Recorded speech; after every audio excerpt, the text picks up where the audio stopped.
நண்பர்களே, வாழ்க்கை என்பது இறைவன் கொடுத்த பரிசு.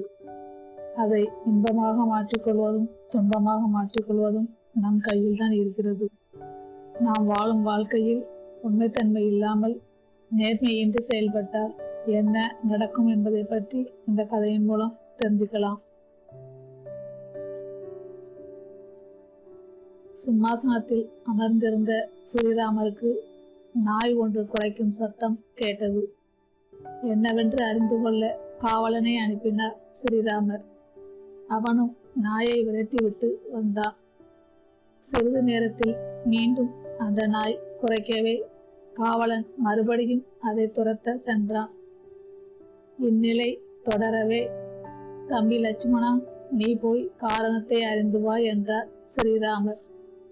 லட்சுமணன் அந்த நாயிடம் வந்து, உனது துயரத்திற்கு காரணம் என்ன என கேட்டார்.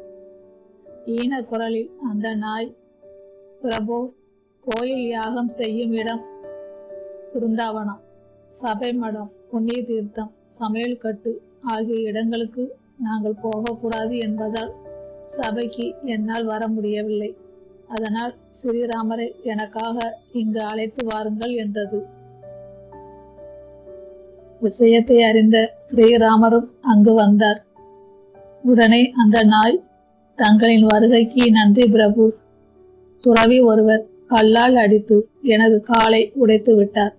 அதற்கு நியாயம் கேட்டுத்தான் வந்தேன் என்றது. அதற்காக வருந்தாதே, இப்போதே விசாரிக்கிறேன் என்றார் ஸ்ரீராமர். நாயை அடித்த துறவி உடனே அரண்மனைக்கு வரவழைக்கப்பட்டார். எதற்காக இந்த நாயை கல்லால் அடித்தீர் என கேட்டார் ஸ்ரீராமர்.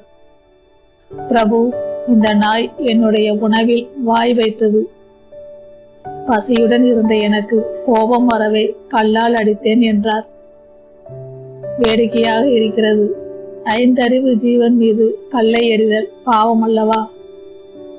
அதற்கான தண்டனையை நீங்கள் அனுபவித்தே தீர வேண்டும் என்றார் ஸ்ரீராமர். பிறகு அந்த நாயை பார்த்தார் ஸ்ரீராமர். இந்த துறவியை தண்டிக்கும் பொறுப்பை உன்னிடமே ஒப்படைக்கிறேன் என்றார். அதை கேட்ட அந்த நாய், நன்றி பிரபு, இவரை ஒரு சிவன் கோயில் நிர்வாக அதிகாரியாக ஆக்குங்கள். இதுவே இவருக்கான தண்டனை என்றது.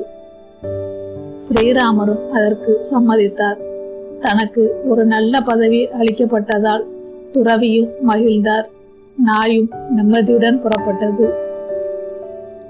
இதை அறிந்த அயோத்தி மக்கள், நாய் ஏன் இப்படி தீர்ப்பு சொன்னது என வியந்தனர்.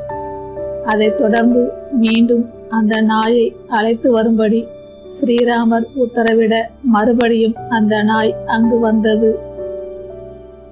அதனிடம் அந்த தீர்ப்பு குறித்து ஸ்ரீராமர் கேட்டபோது, சிவன் கோயிலில் அதிகாரியாக பணிபுரிவது என்பது முள்ளின் மீது நிற்பது போல சிரமமான வேலை. சிவன் கோயில், மடம், கிராம நிர்வாகத்தில் தவறு செய்யும் அதிகாரிகள், பசு மற்றும் அந்தனர், அனாதைகளின் செல்வத்தை அபகரிப்பவர்கள், அரசரிடம் இருந்து கொண்டு அவரிடம் வரும் யாசகர்களை தடுப்பவர்கள், அந்தனரின் போஜன பொருட்களை அபகரிப்பவர்கள் ஆகியோர் மறுபிறவியில் நாயாக பிறப்பார்கள். சென்ற பிறவியில் நான் ஒரு மடாதிபதியாக இருந்தேன். அப்போது செய்த தவறுக்காக இப்போது நாயாக பிறந்துள்ளேன். எனவேதான் துறவிக்கு இப்படி ஒரு தண்டனை தீர்ப்பை வழங்கினேன். இந்த பிறவியின் பாவத்தை ஏற்றுக்கொண்ட துறவி சிவன் கோயில் நிர்வாகியாக இருந்தாலும் தீவினை காரணமாக மீண்டும் பாவம் செய்து நாயாக பிறப்பார் என்றது. சிவன் கோயிலில் பொறுப்பேற்ற துறவி தனது நேர்மையற்ற செயலால் மறுபிறவியிலும் நாயாக பிறந்தார். அவருக்கு தண்டனை அளித்த நாய் தனது பாவங்களுக்கான தண்டனையை அனுபவித்த பிறகு மறுபிறவியில் நற்கதியை அடைந்தது. நண்பர்களே, இந்த கதையின் மூலம் என்ன தெரிந்து கொண்டீர்கள் என்பதை பற்றி கமெண்ட் பாக்ஸில் தெரியப்படுத்துங்கள். அப்படியே நம்ம சேனலை சப்ஸ்கிரைப் பண்ணி லைக் பண்ணிக்கங்க. ஆளுங்கிற பெல் பட்டனையும் அழுத்திக்கங்க. மீண்டும் ஒரு வீடியோ பதிவில் சந்திக்கலாம். நன்றி.